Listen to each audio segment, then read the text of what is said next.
You know, I enjoy games. I enjoy hanging out with friends. I like game nights. I don't really want my game nights to go like this did. The movie was great, but I wouldn't want my game nights in real life to go like this.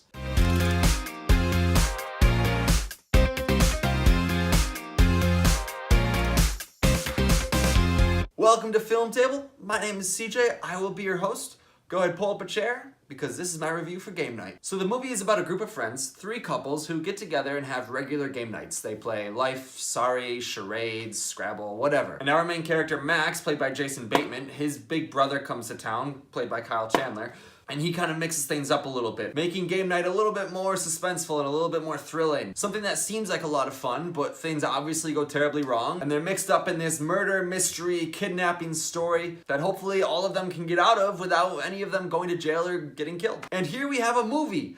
A good movie, one that I laughed at throughout the entire thing. It's kind of tough with this idea because it doesn't seem like something that's going to be awesome, but then it really is. And a lot of that is due to the writing and the actors. We have Jason Bateman, Kyle Chandler, we have Rachel McAdams, and a bunch of other people as well who really contribute to the story. And it's because it's not one of those comedies that really revolves around one character to make all the jokes. Everyone pretty much contributes something to it. We have a really dumb guy, we have a couple that can't stop fighting, and we have a couple that's really good together, but they're hilarious together, and that is Jason Bateman and Rachel McAdams. They work really well together as a team, and not just on the comedy side, but also with the chemistry of their characters. Throughout the movie, even though they're making so many jokes, you can see that they are a team and they work together on everything that they do. And I really like that, because this wasn't just about making laughs, it was about you actually enjoying the characters as well. Even the dumb guy, who's really just there to say stupid things to make you laugh, his funniest moment isn't about him being necessarily stupid. I mean, it's kind of about him being stupid, but it could have really been any character in that position and you would have thought it was funny and not necessarily think that the character's stupid. And Jesse Plemons, oh my gosh.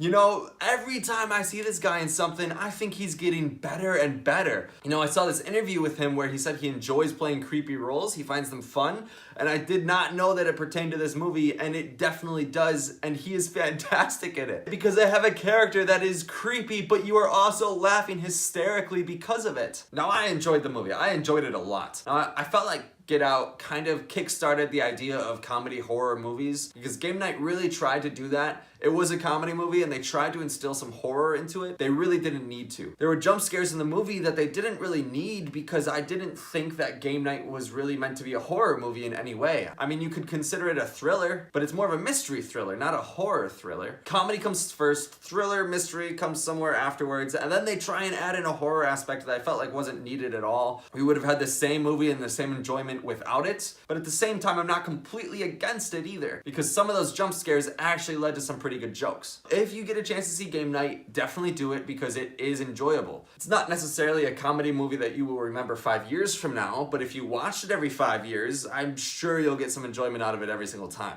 And that's because, simply, it's funny. I mean, there are a lot of things in the movie that aren't realistic at all. Like, there's no way that that would work out. But those instances don't really start happening until after you're into the movie, after you're really enjoying it. So you kind of just let them slide by. There was also something at the end, and right after the movie, I felt like they didn't need that whatsoever. But as I thought about it more and more, I realized how, because of what the movie's about, it's kind of putting you into the movie in a way. Kyle Chandler says something before they start playing his game nights where you're not gonna know what's real and what's fake. And they kind of instill that into you as the audience as well. You're watching it and you don't know what's real and what's fake. And I know it sounds confusing if you've never seen the movie, but after seeing it, you'll know what I mean. They kind of do this play off of what the movie's about and how the audience views it, and it's kind of cool, actually. I like it a lot. You know, I don't want to uptalk this movie too much because I don't want you to think you're gonna go into it and have nonstop laughter for 2 whole hours. That's not necessarily the case, but for me, I laughed a lot. I liked it. I liked it a lot. So in the end, I'm gonna go ahead and give Game Night a 4. You know, it was a good movie. It made me laugh throughout the entire thing. Not good enough to actually be a 5, but good enough where you're getting close. Thank you so much for stopping by and grabbing a plate. If you enjoyed the review, make sure you check out our website, filmtable.com, for some more awesome content. Also, make sure you follow us on social media @FilmTable. And like always, I will see you next time.